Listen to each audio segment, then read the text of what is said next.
Hola, ¿qué tal? ¿Cómo estás? Bueno, hoy vamos a hacer el capítulo 9 de la Aquelarre. Se titula La presencia. La experiencia de hipnosis regresiva donde la doctora Machado le dejó a Leticia una sensación de desamparo que no supo cómo procesar después. Se sintió sola, abandonada, huérfana, como si llevara años cruzando un desierto sin llegar a ninguna parte. La pregunta final de esa consulta no le pasó desapercibida. La doctora le había preguntado si era virgen y ella había respondido con la verdad que sí. Ese detalle que hasta entonces le había parecido irrelevante, ay, es que no sé leer, insignificante, ahora cobraba una relevancia muy distinta. Aunque era una joven atractiva, sensual e inteligente, su actitud retirada y silenciosa la convertía en una muchacha que alejaba a los hombres aún antes de que ellos intentaran un acercamiento. El sexo le parecía algo grotesco, con ciertos toques de animalidad que le recordaban a los perros, los caballos y los gatos en sus cruces por alcanzar una cría. Nunca había deseado a nadie, ni hombre ni mujer. Irse a la cama implicaba una intimidad exagerada que le provocaba náuseas.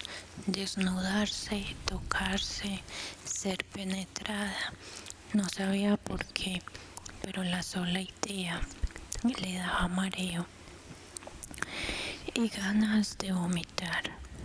Las otras personas además estaban llenas de inmundicias en la boca, restos de comida, saliva acumulada durante horas, jugos gástricos de los flujos y los reflujos, virus, bacterias y contaminación ambiental.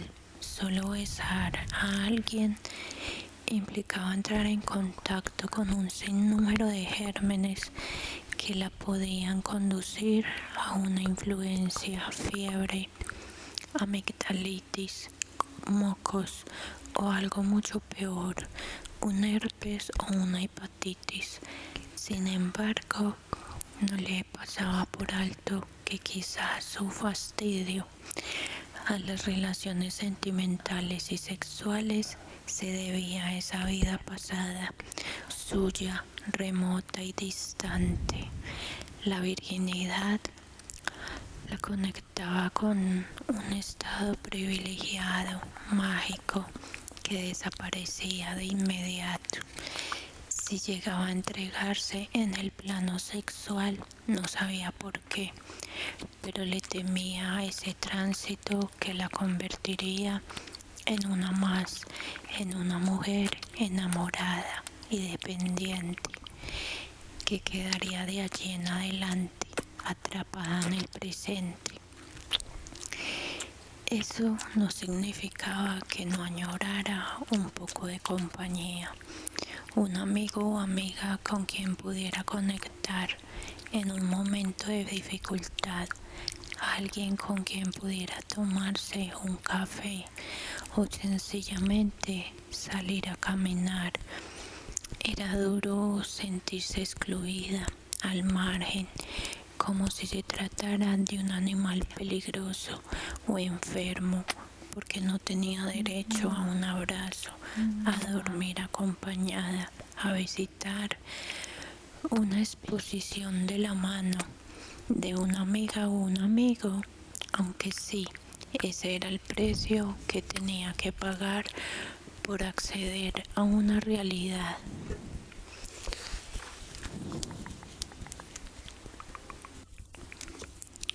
más amplia y compleja. Estaba dispuesta a pagarlo.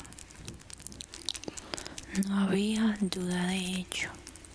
En la primera visión que había tenido, la doctora Machado la había conducido a una vida junto a otra mujer que también había sido denunciada por hechicería.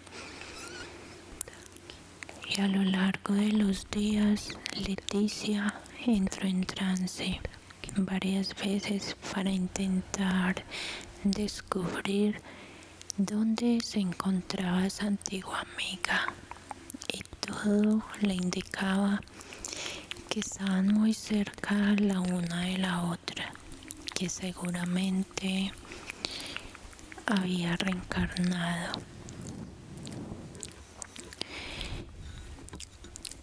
En alguien que no se encontraba en otro país ni en otro continente. Las visiones le mostraban una casa retirada en las afueras de Bogotá.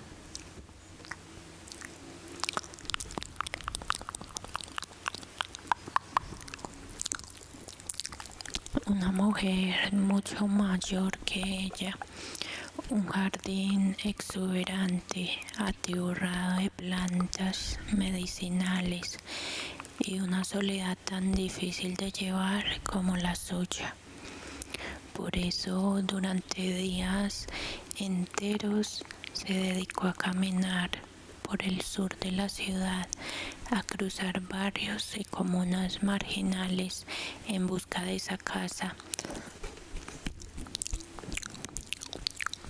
Pero no lograba dar con ella. Fueron largas jornadas en busca de ese pasado que todavía existía aquí y ahora, que se había actualizado de una manera que no podía explicar todavía de un modo razonable y convincente.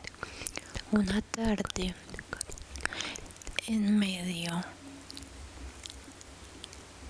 un periódico amarillista que anunciaban en la calle, vio la fotografía del hombre que había salido corriendo en la sección de hipnosis, el individuo al que había intentado transmitirle ese mensaje desde el más allá, que hablaba de cuidar y proteger a una mujer que estaba corriendo peligro. Lo vio de perfil en una moto tomada con rapidez, sin buen ángulo. El artículo hablaba de una trabajadora sexual asesinada en el centro de un asesino en serie que no daba tregua y que estaba aterrorizando no solo a la población femenina, sino también a los 3 clientes que solían frecuentar la zona de tolerancia. El dueño de uno de esos negocios le decía al periodista en el reportaje que los ingresos habían disminuido cerca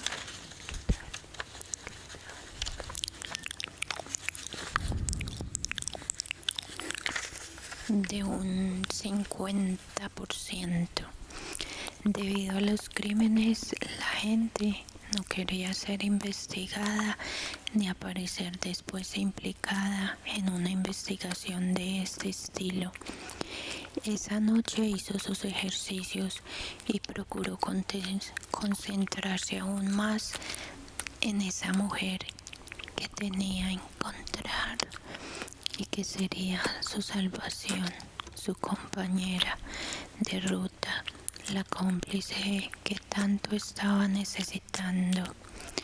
Lo más seguro es que ella también recordará, más allá de esa existencia, esa vida pasada en la que ambos habían parecido en las mismas circunstancias.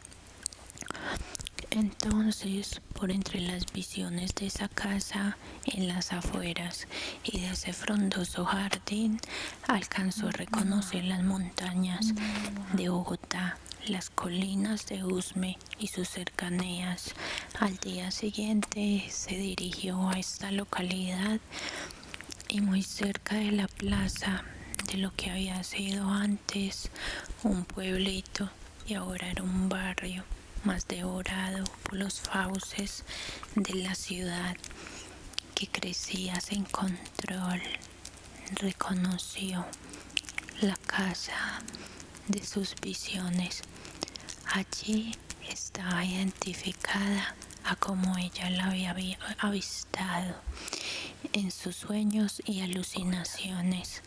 No obstante, no se sintió capaz de golpear a la puerta y de presentarse así de sopetón, diciendo quién sabe qué disparates. Por eso se acercó a una tienda.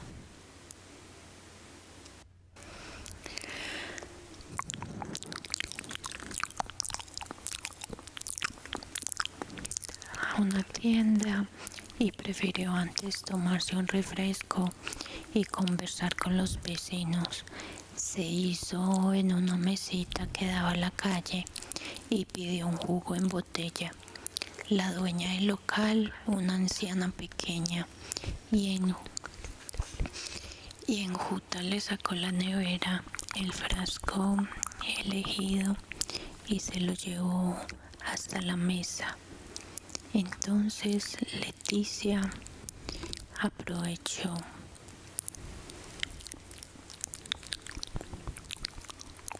para decirle, mientras señalaba hacia la construcción, la colonia que estaba del otro lado de la calle: tengo una amiga que tal vez esté viviendo en esta casa, pero no estoy segura. Mire, mija, si está preñada y no desea tener ese bebé, ese es el lugar, que le dijo la abuela con una franqueza que la desconcertó. Como dice, aquí vienen muchas mujeres a sacarse esos bebés que no desean traer al mundo. Es una casa de abortos. Trabaja por la policía. No, ¿cómo se le ocurre? Tengo cara de eso. Entonces no le dé más vuelta al asunto. Y vaya y golpee. Un niño traído aquí sin amor no tiene mucho sentido. ¿Para qué más ladrones y delincuentes? Es mejor evitar esa vida miserable que les espera. Ay, no. Mi amiga es experta en plantas. De eso hace mucho, niña. Ella empezó recetándonos, pero eso no da plata. Le pagábamos con lo que podíamos. En cambio, el negocio de los abortos deja una fortuna. Todo el mundo dice ahora es millonaria. No creo que ella le atraiga el dinero. A quien no le gusta la plata. Ella es diferente. Dicen que las farmacéuticas, las que hacen las cremas y las lociones para la piel, compran los fetos y las placentas por peso a muy buen precio. Mi amiga no es esa clase de persona. Entonces esa no es su amiga, mi niña, porque esa vieja está tapada en plata y ya es dueña no solo de la casa, sino que le están comprobando a los vecinos también. La anciana se retiró a atender a otro cliente que acababa de entrar a la tienda. Leticia se quedó un buen rato observando la casa y no se atrevió a tocar la puerta. Se dijo que regresaría otro día. Pagó el jugo, le dio las gracias a la abuela por la información y se marchó. En la noche, Leticia se concentró en un libro que había perdido, que había pedido prestado en la biblioteca. Luis Ángel Arango, El conocimiento silencioso, de Carlos Castañeda. Llevaba ya varios libros leídos de este autor y le parecía que en los consejos de Don Juan, el chamán protagonista de esta historia, había caminado una especie de indicación para llegar a entender que la realidad no era algo fijo ni estático, sino también lo contrario, un cúmulo de fuerzas plegables que estaba en perpetuo movimiento. Anotó en su cuaderno un par de citas de este autor para el hombre y decía así: para el hombre racional es inconcebible que exista un punto invencible en donde se encaja la percepción, y más inconcebible en que ese punto no esté en el cerebro, como se podría suponer si llegara a aceptar las ideas de su existencia. El hombre racional, en sus abismos, ignorancia, ignora, por ejemplo, que la brujería no es una cuestión de encantamientos y abracadabra, sino que es sobre la libertad de percibir no solo el mundo que se nos da por sentado, sino todo lo que es posible. No hay brujería, no hay el mal ni el demonio, solo existe la percepción, la posición actual del punto de encaje en lo que hace el hombre moderno, sea un egocentrismo homicida o ser totalmente atrapado en una propia imagen, habiendo perdido toda la esperanza de volver al conocimiento silencioso. El hombre busca consuelo en su yo individual y al hacerlo consigue fijar su punto de encaje en el lugar más conveniente para preparar su imagen.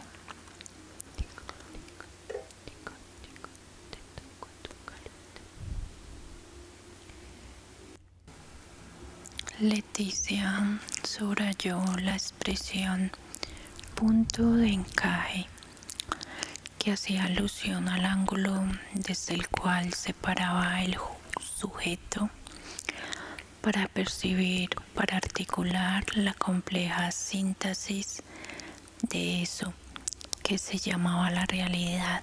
Por experiencia propia, ella ya sabía que la gente preferiría un ángulo estrecho, mínimo, desde el cual pudiera trabajar, casarse, hacer una familia y morir tranquila, sin mayores preguntas ni preocupaciones, pero ese, por supuesto, no era su caso. Ya había visualizado el otro lado y aunque quisiera echarse para atrás, no había retorno. Las instalaciones del colegio quedaban en pleno corazón de la ciudad. Los estudiantes pertenecían a una clase media, trabajadora sin grandes pretensiones. Eran hijos de operarios de fábricas o de pequeños comerciantes que anhelaban darles la mejor educación posible. Cuando los muchachos salían de clases, había algo lánguido y melancólico en esos corredores vacíos y en esos salones de arquitectura colonial con arcos de madera y techos elevados. Me dije que sí, el Señor me había enviado a este lugar. Por algo sería, mi destino tendría que manifestarse tarde o temprano.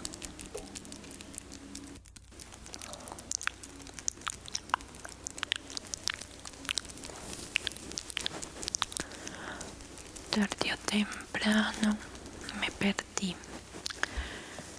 Ay, no. Esperad.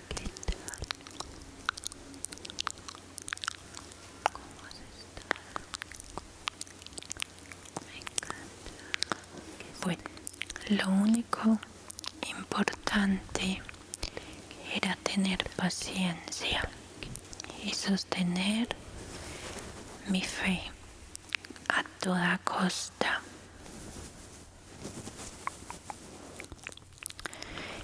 Y no bien cumplí los 3 meses cuando uno de los jóvenes de bachillerato, un adolescente de unos 15 años, empezó a mostrar comportamientos curiosos fuera de lo no común, como quedarse sin hablar sentado en un rincón de los baños y no entrar a clase, o dormirse en plena clase.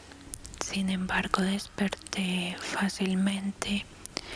Parecía como si estuviera muy agotado, como si estuviera cumpliendo con unas obligaciones en su casa que no le daban tiempo suficiente para dormir y descansar.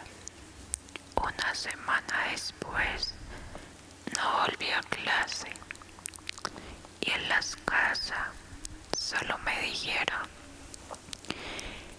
que tenía una excusa médica porque tenía hepatitis, pero como soy médico, ese diagnóstico no me cuadraba con lo que yo había visto en el colegio. Además, pero esto no se lo podía comentar a nadie. El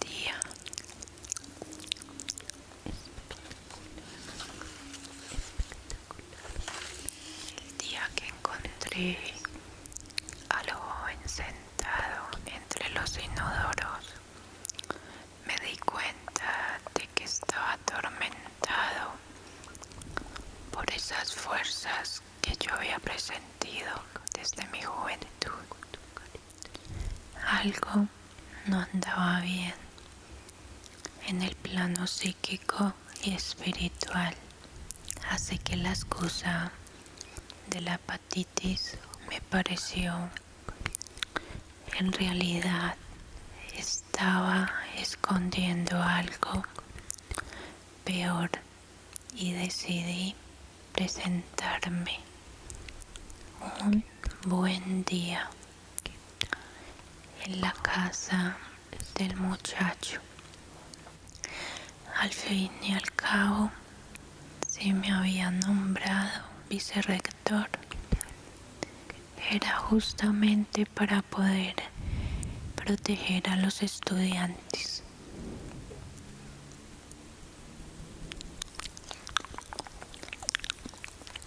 Para estar muy pendiente de ellos y que tuvieran las mejores condiciones posibles para rendir en sus estudios.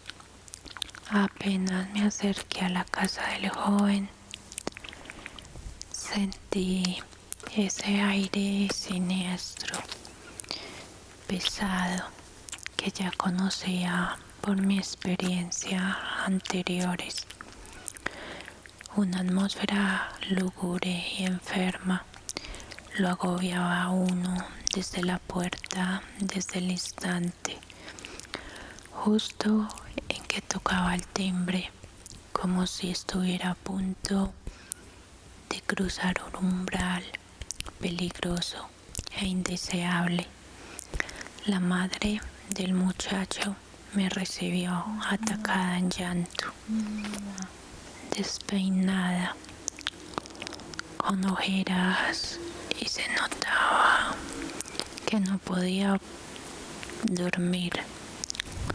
A lo largo de varios días comprendí enseguida que algo macabro estaba sucediendo en esa casa y que ese algo no deseaba que yo, bajo mi investigadura de sacerdote, me acercara y ayudara. Gracias por venir, padre, me dijo entre sollozos y me invitó a cenar.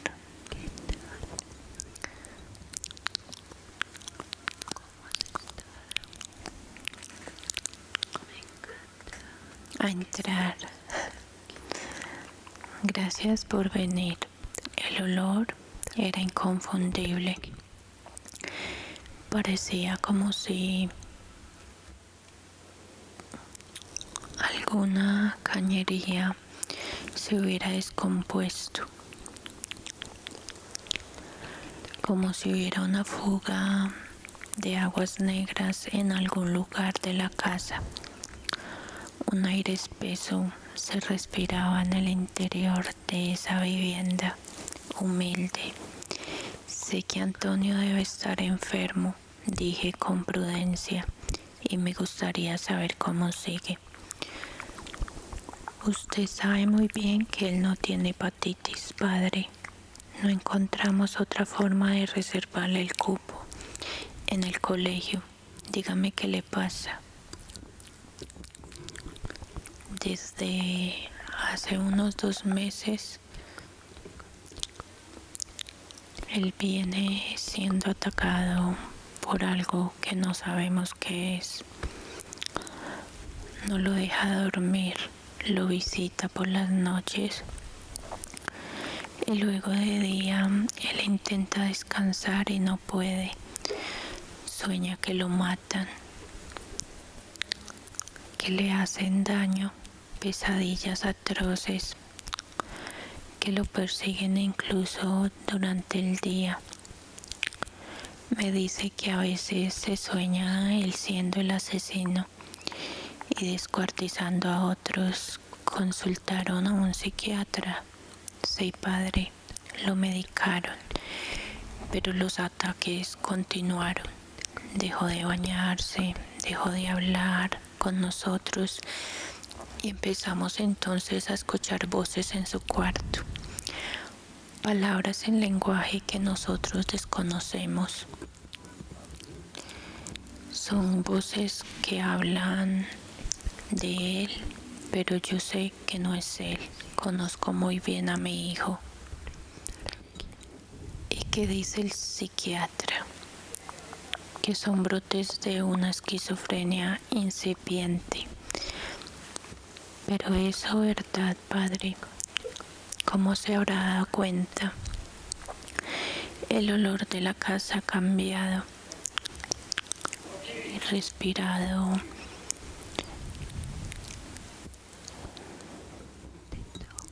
todo el día como si estuviéramos en medio de un pantano.